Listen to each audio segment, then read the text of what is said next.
Greetings, brothers and sisters of the Discalced Carmelite Secular Order.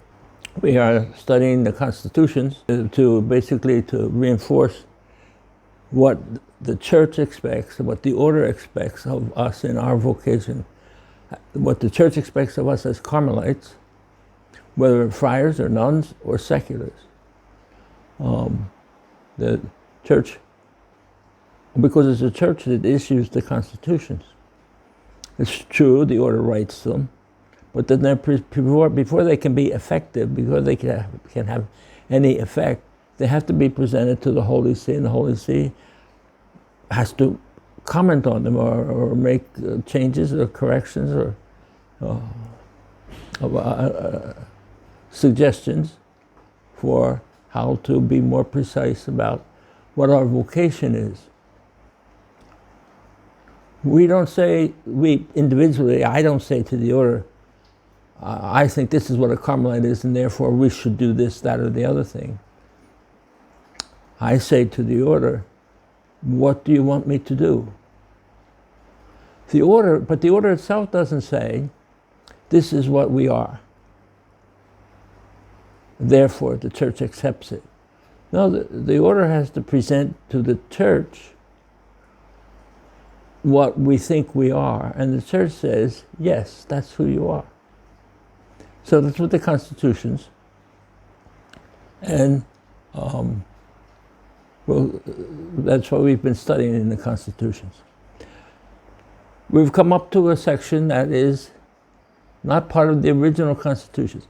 The original constitutions, as you know, were approved just about 20 years ago. They were approved in June of 2003.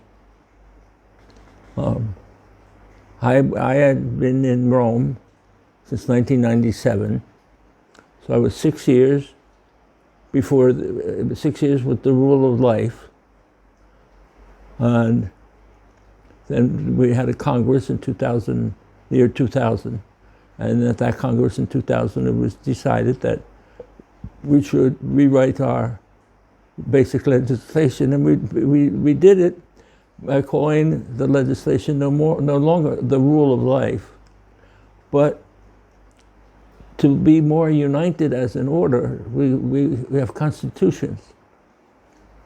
The fathers have constitutions, the nuns have constitutions, and you have constitutions. And the rule is not the rule of life, but the rule is the original inspiration for Carmelite spirituality, the rule of St. Albert. So the word rule is reserved for the rule of St. Albert. And so in this, we share the same identity, and that's what we've seen so far in going through the constitutions. Now we come to a section, 3b, it's called now, 3b. And it's number 24A, number 1 to 24, and then 25 to 60 are the original constitutions that were approved in 2003. In 2014, some 11 years later, under a new, I was there until 2012. I was in Rome until 2012. Then Father Alziner Sebastiani from Brazil became the general delegate. I was very, very happy that Father General chose him to be the new delegate, because I had seen what he had done in Brazil and with the secular order, and I knew that he would bring fresh air. And after he was in office for 2 years, he saw the necessity of clarifying the identity of a secular order member as a member of a community. So there's a whole section now, 3b. Section 3 is witnesses to the experience of God. 3b is fraternal communion. It's part of the witness that we give as Carmelites in community. The fathers, the nuns, we live in community. You meet in community. And there's a commitment that we make as brothers and sisters to the people with whom we travel our spiritual journey. And this 3B begins a long section of identity and community. Why was this necessary? Frankly speaking, why it was necessary was, as Father Alziner noticed, and I had certainly noticed, that wherever there were difficulties in the structure of the Discalced Carmelite secular order, wherever there were difficulties in implementing the witness value of the secular order, there were difficulties basically from people who did not know how to function as a community, as part of a community. In some cases, there were people who had obvious defects in the ability to become members of a community. There was something wrong with their ability to be a member of the community. They might have been very, very spiritual. They might have worn the scapular every day from the first Holy Communion until they walked in the door of the OCDS meeting. They could say the Divine Office all 5 hours or all 7 hours every day. But if they didn't know how to become a member of the community, they had difficulties. They had difficulties in implementing the spirituality and therefore in witnessing to the world. Sometimes the difficulties came from because people did not know how to be leaders. They thought their responsibility was to be in control of everything. Control is not leadership. Leadership is bringing people along, encouraging them, setting an example, helping them. And I noticed in some cases very, very early in my dealings with the secular order, where there was something wrong with the president or a counselor or a formator that affected the ability of the community to function well. Sometimes the difficulty was from friars who did not respect the responsibility and the authority of the local council and its handling of the community. There were, in the past, I don't think it happened so much in the present, but there were examples of friars who imposed people on the community because they were somehow or another directing them spiritually and thought that they would be good in the secular order. But the secular order comes to the decision that this person doesn't belong in this community. And then there's all war breaks out between the friar and the community. So it's not only you, seculars, who need to study the constitutions and understand the constitutions. It's any friar who has the responsibility of being spiritual director or spiritual assistant, spiritual assistant, not director, spiritual assistant to a community must know the constitutions. We'll talk a little bit later about that in a further number. But they must know the constitutions and they must respect the maturity and the identity of a secular order community. Community is fundamental to your identity. Even those people who live far away from any possible community have impossible for them to attend meetings, but are still members of the order. They're still connected to a community. And they still participate in the life of the order, in the life of the church, in the life of the community, by prayer, by maybe once a year they're able to make a retreat with the community, or visit one meeting a year.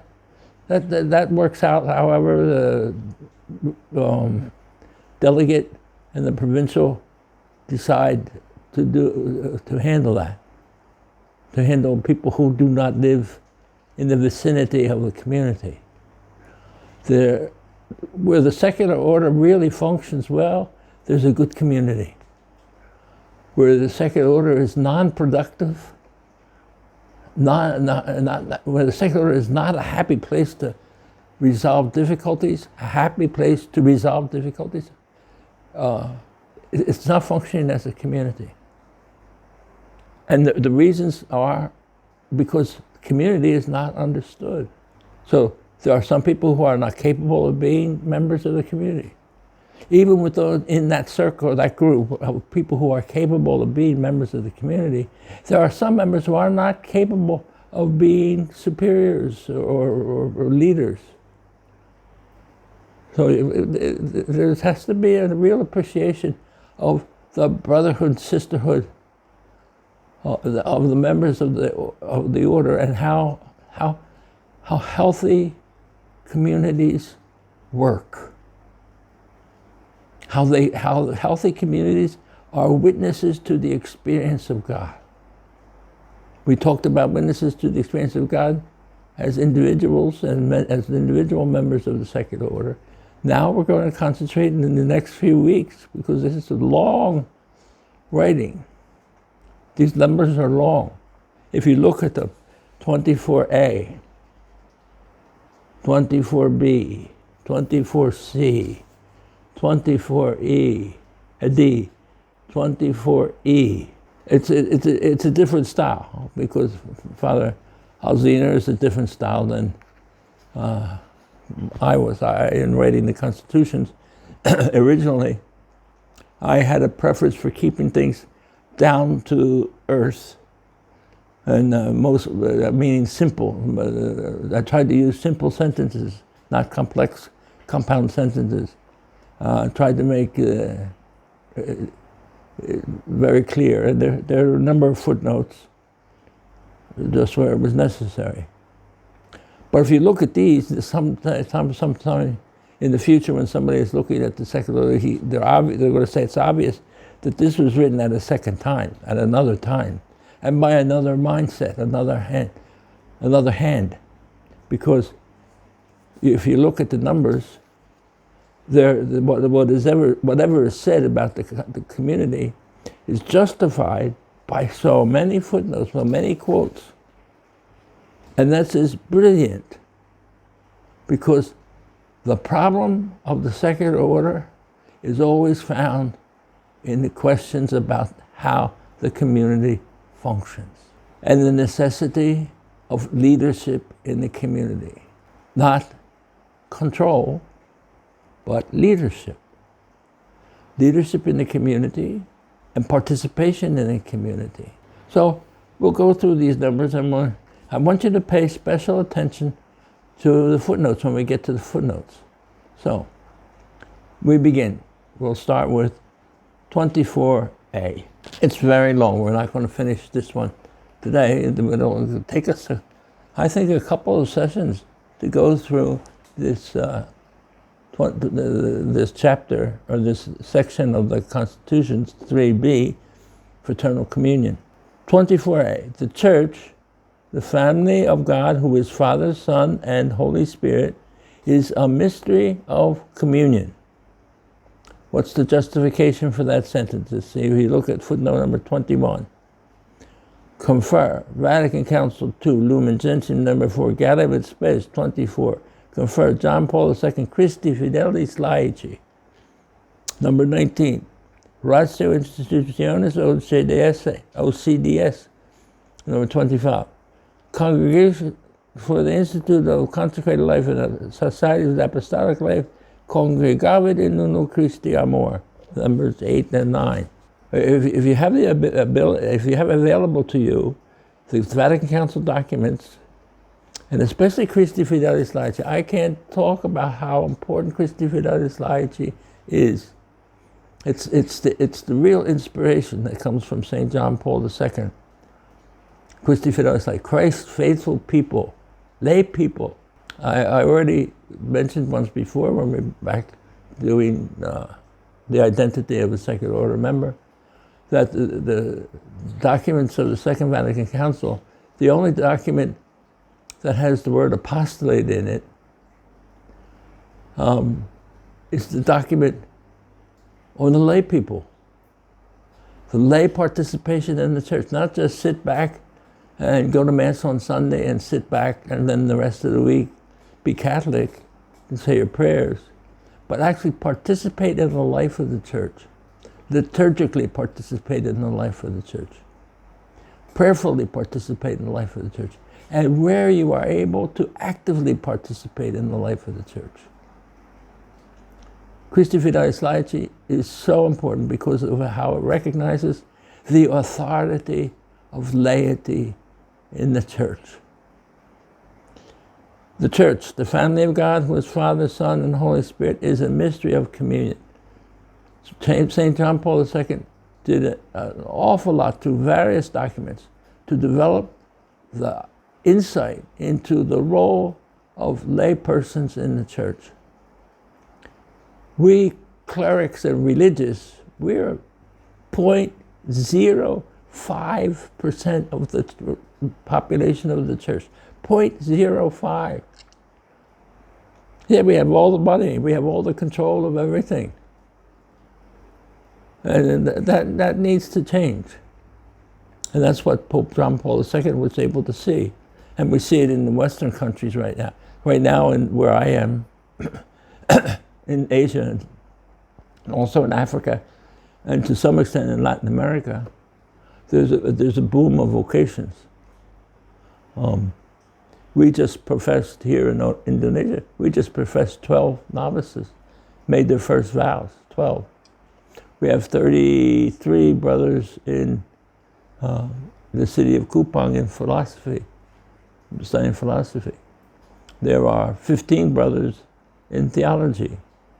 There's 5 more coming, there's 10 here present, 5 more coming next month. So we're having a boom of vocations, but in some provinces, in the United States, in Western Europe,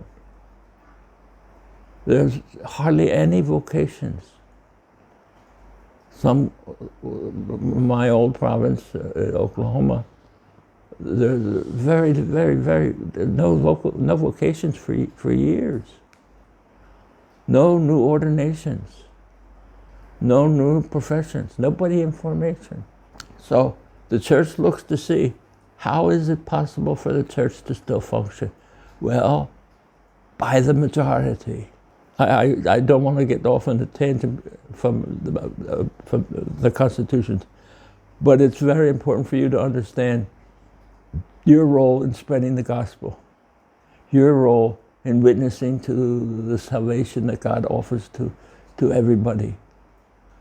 Your role, your power to communicate the relationship with the Father, Son, and Holy Spirit that so many people need to know is available to them. Continue with the Constitution. In fact, Jesus came among us to reveal to us this Trinitarian love and the vocation to participate in communion of love with the Most Holy Trinity. This is something to which every human person created in God's image and likeness is called. In the light of this mystery, the true identity and dignity of every human being, and specifically of every member of the church, is revealed. Confirmed, John Paul II, Christi Fidelis Laity. Seriously, if you don't have that document, try to get it. Download it from the internet. The Vatican website has it. Look in the Apostolic Constitutions of John Paul II in the portfolio of John Paul II, Apostolic Constitutions they wrote, Christi Fidelis Laity. Also, it would be good to read Vita Consecrata, because in there it also speaks about the way religious have to interact with the laity. So This, what we're saying in the constitutions, is fundamental to the identity of a member of the church. And that fundamental identity as a member of the church guarantees, or looks to the relationship with the Trinity that is possible for all, not only possible, but necessary for all people, for all members of the church. Why it's in the constitutions? Because we take possession of that identity through our vocation, through our vocation as secular Carmelites, as Carmelites. We take possession of that identity, that we have a relationship with God. That's, I'm going to refer again to St. Teresa, the most fundamental definition of prayer written by St. Teresa. Being alone frequently with the one whom we know loves us. The formula for the profession refers to the Holy Trinity, because the Holy Trinity is our ultimate goal. Being spiritual in nature, the human person grows and matures by being in an authentic relationship with God and with others. Relationship is fundamental to Carmelite life. Relationship with the Trinity. The Trinity, Father, Son, Holy Spirit, is already in a community. And it's the foundation.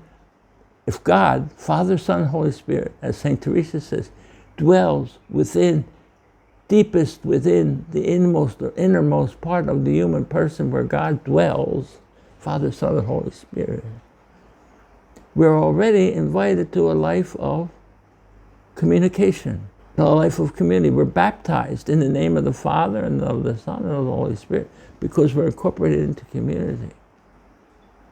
The Most Holy Trinity is fundamental to our understanding of God.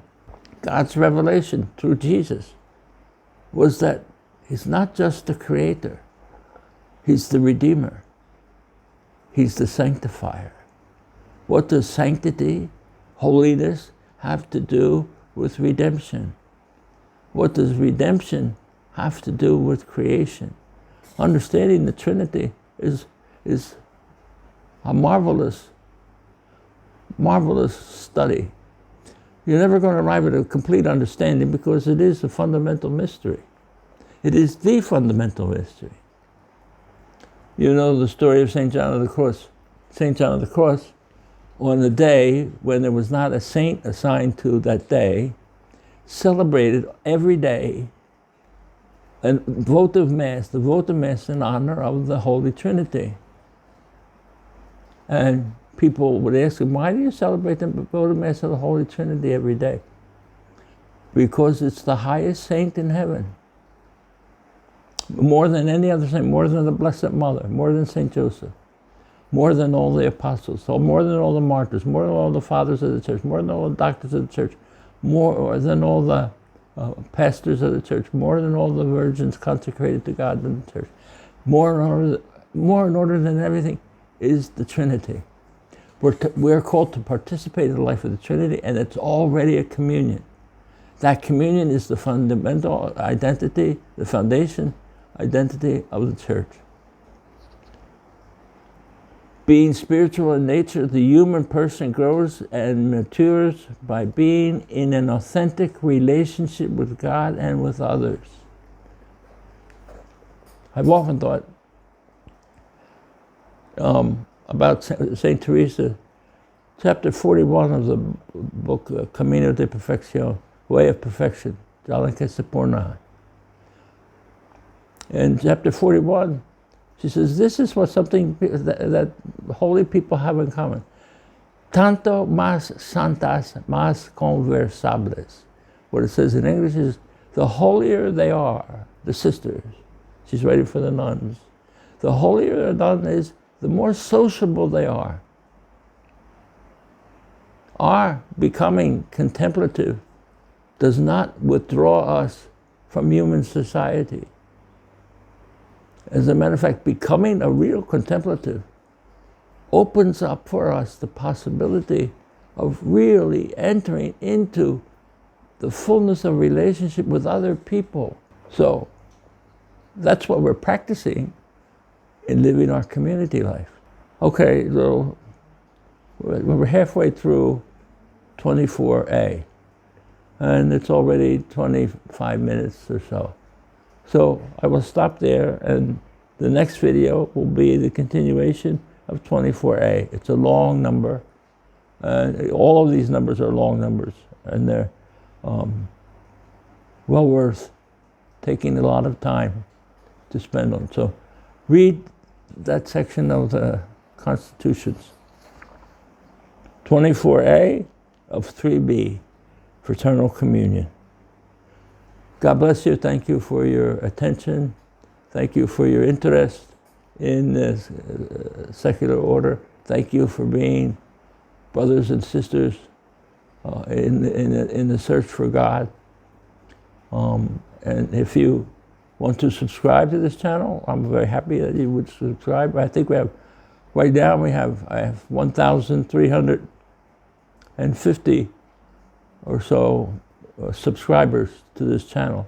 And I would love to hear from you if you have anything to ask about, anything to comment on. Some things, sometimes people ask questions that have to do. So God bless you. And I was going to say, sometimes people ask questions that are really better answered privately, not through the public or comment section. But if you have anything that you want to ask, please let me know. Thank you and God bless you.